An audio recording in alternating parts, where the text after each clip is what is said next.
In a small town in New Mexico called Truth or Consequences, a man named David Parker Ray was known as a friendly neighbor. He worked as a maintenance man for the state parks department. He was polite, quiet. Nobody suspected a thing. But behind his house sat a trailer.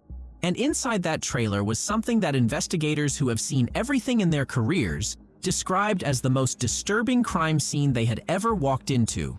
Ray had spent over $100,000 converting the trailer into a soundproof chamber filled with surgical instruments, chains, restraints, and custom-built devices designed specifically to cause pain. He called it his toy box. He had been using it since the mid-1980s. Every time he brought a victim inside, he pressed play on a tape recorder. The tape was his own voice. Calm, flat, matter of fact.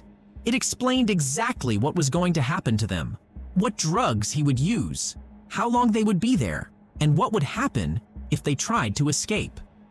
The recording lasted 30 minutes.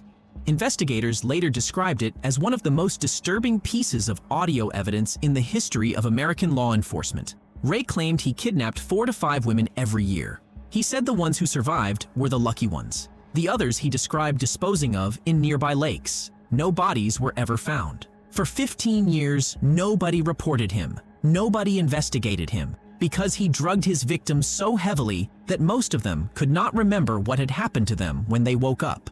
The ones who did report it were not believed. Then, on March 22, 1999, a woman named TThe Vigil escaped. She ran down the highway wearing nothing but a chain around her neck and flagged down a passing car.